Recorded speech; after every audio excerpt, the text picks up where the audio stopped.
El grupo de analistas de la calificadora Moody's estima que la economía mexicana alcanzará un crecimiento de 1% este año, lo que representa una modesta recuperación tras la contracción de 0.1% en 2019. Moody's, pues, es de los pocos que se colocan hasta arriba en su previsión, considerando que ya muchos grupos financieros, muchos analistas económicos están estimando un crecimiento por debajo del 1%. Hay quienes están en un 0.5%, ya lo decíamos, Bank of America es uno de ellos.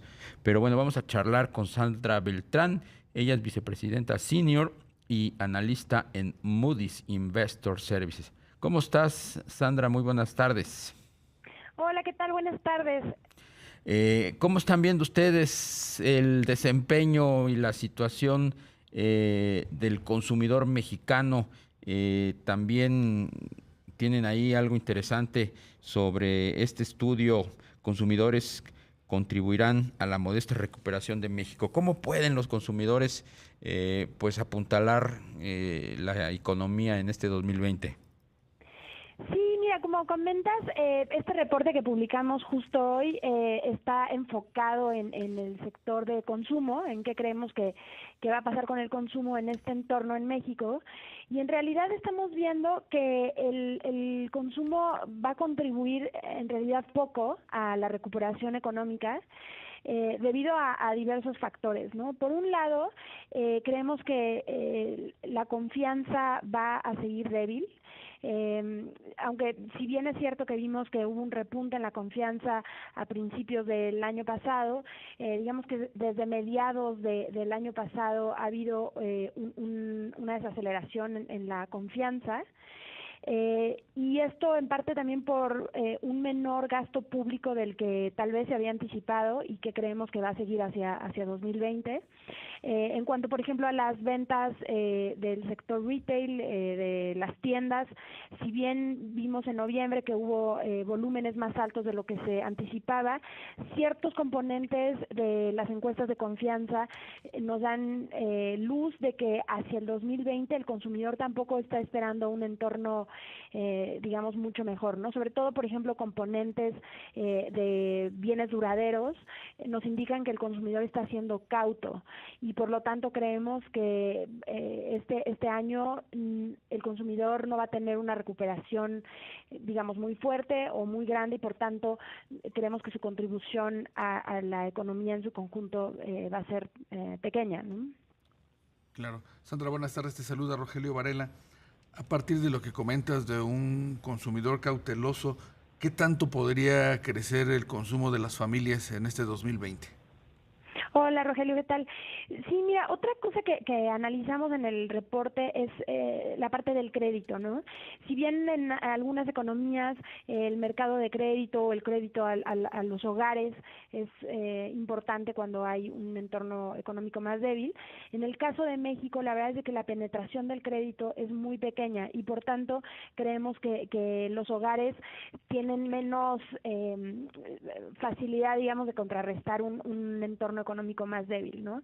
De hecho, la penetración del crédito a los hogares en México es de los más débiles y está muy por debajo de lo que vemos en promedio en América Latina e incluso muy por debajo de los niveles del conjunto de las economías emergentes, ¿no? Entonces, esto sigue siendo, digamos, una restricción importante para el consumo y a pesar de que las condiciones de crédito son favorables con las tasas de interés bajas y los recortes recientes, el poco acceso que tienen las familias mexicanas al crédito creemos que va a seguir restringido, ¿no?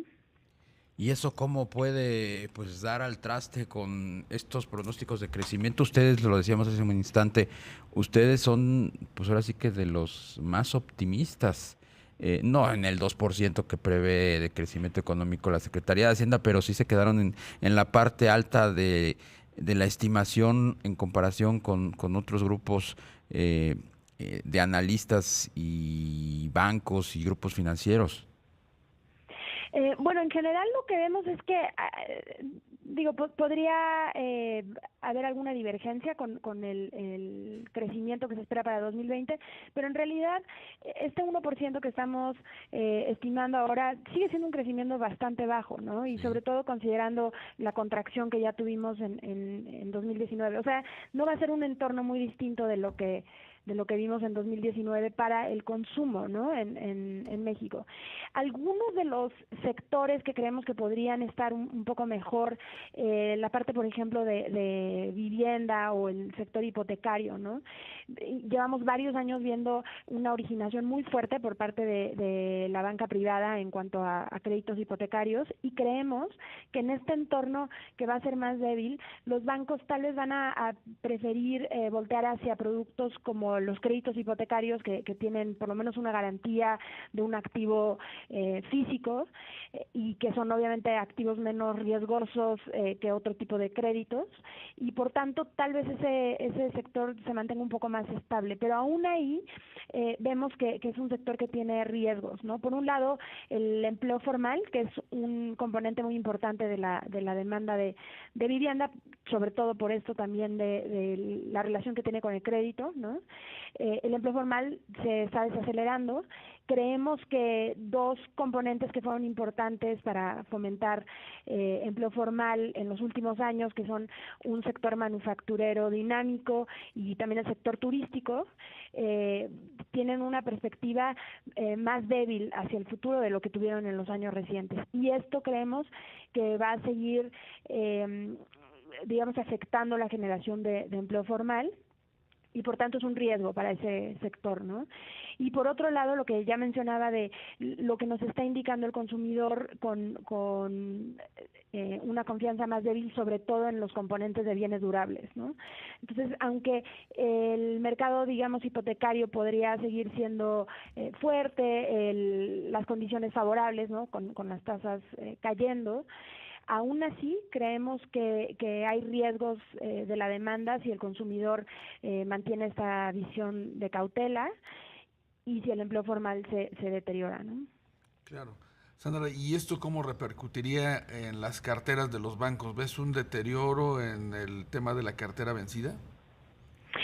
Bueno, en realidad, como mencionaban en un principio, yo pertenezco al grupo de corporativos, entonces nuestro enfoque es más en las empresas, ¿no? En lo que estamos viendo en las empresas que cubrimos, pero bueno, indirectamente vemos cómo el mercado financiero o la originación de créditos afecta a los consumidores, y es en ese sentido que creemos que los bancos, para proteger justamente esto que mencionas de las carteras y evitar un deterioro importante en sus carteras, se van a mover hacia estos productos que tienen menos riesgo, y es ahí donde creemos que el sector hipotecario se podría beneficiar, o por lo menos podría seguir manteniendo el ritmo que ha sido bastante bueno de los últimos años, ¿no? Pues te queremos agradecer que nos hayas tomado la llamada, Sandra Beltrán, vicepresidenta senior y analista de Moody's Investor Services. Muchísimas gracias, que tengas excelente tarde. Muchas gracias, Darío, Rogelio. Hasta pronto. Hasta luego.